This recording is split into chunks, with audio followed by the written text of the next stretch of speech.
Fellow Toastmasters and guests, welcome to the new Toastmasters year 2023-2024.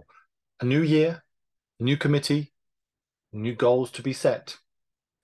My speech today is a retrospective, a look back of what I've done and what I have learned over the pathway visionary communication, which I've now completed. Well, in my experience, to complete a full pathway, all 5 levels, takes approximately 2 years. Look, I know I'm old and slow, but that's how long it's taken me to complete this pathway, visionary communication. And I know some of you are a lot faster. There we are. What have I learned during this pathway? Well, the theme of the pathway is visionary communication. So, what to speak about visionary communication? Over 5 levels, 13 speeches, and make it interesting for me and for you, the audience.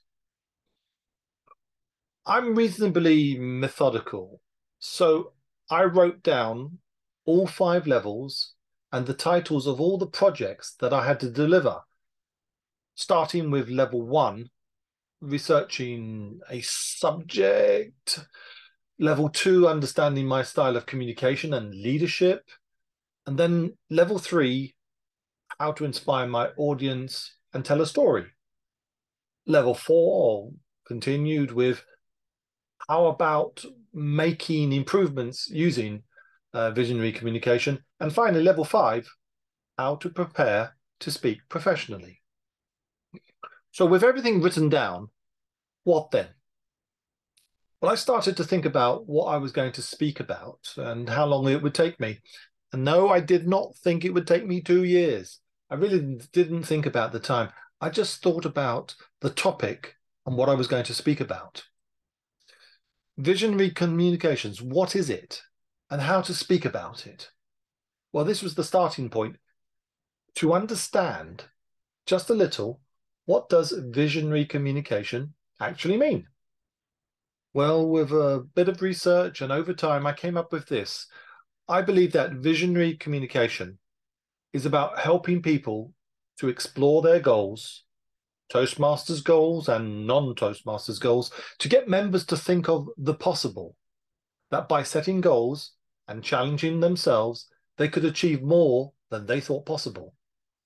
The role of visionary communication was to try and plant some ideas which members could use, if they wanted, to come up with ideas to set goals for themselves. And that was it.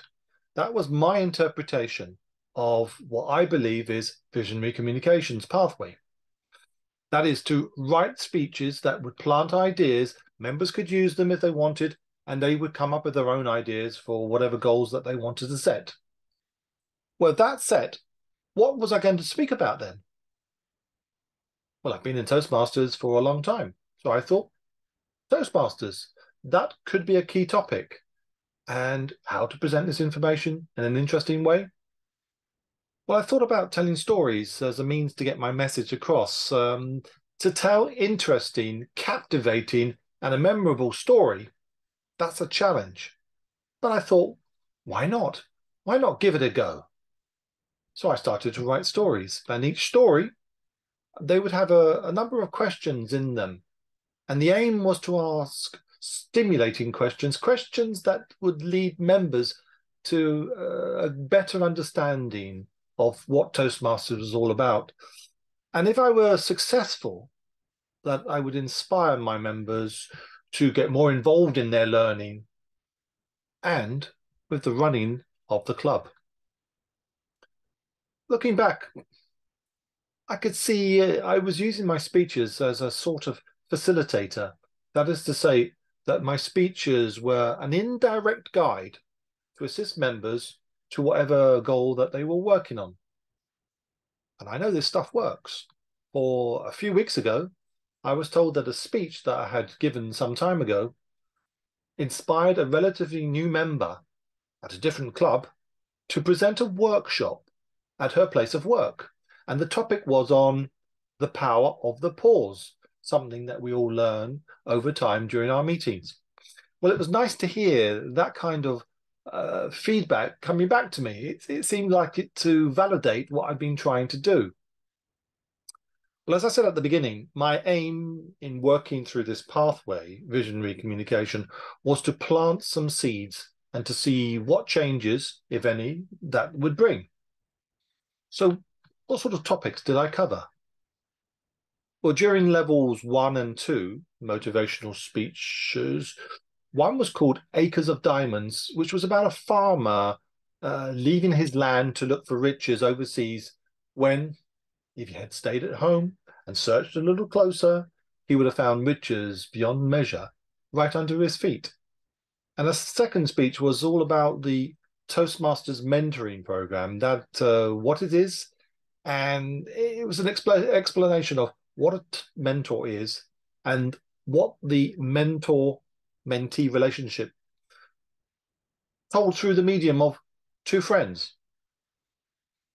The message I wanted to convey was that I believe that we all can achieve more than we think we can, and that success often comes disguised in work clothes. And I wanted to show this through the use of stories. Now, telling stories also got me thinking, and for me to follow my own advice. And if I was going to advise others to do something, then I would need to walk the talk as well, by showing that I have goals as well. Well, some of you may know that I play the classical guitar, and over the past 2 years, I've been inviting members of the experienced French Toastmasters Club in the UK to come and hear me play a recital. Well, this meant me having to learn pieces by memory and then to play them live. A number of skills to be learned and practiced, and I'm pleased to say that now I've completed a number of recitals during this 2-year period.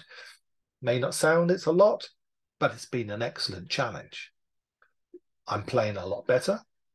I'm much more confident. And my friends, well, they still want to hear me come and play. So the message I was getting across in my stories seems to be working. Throughout the 5 levels, though, the theme I was following was, by failing to plan is planning to fail. Failing to plan is planning to fail. And the opposite, by planning, you're planning to succeed. What I mean is that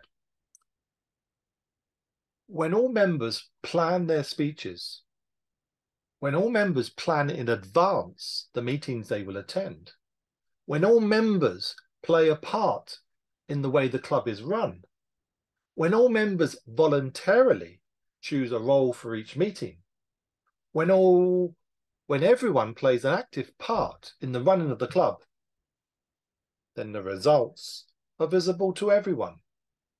And with that, the success and the continued growth of our club and all its members.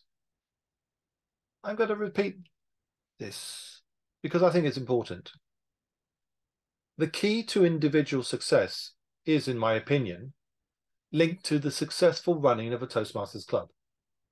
And it's been established that a member's success depends largely on his or her efforts undertaken in a well-run Toastmasters club, where members actively participate in the running of the club through the club committee made up of club members.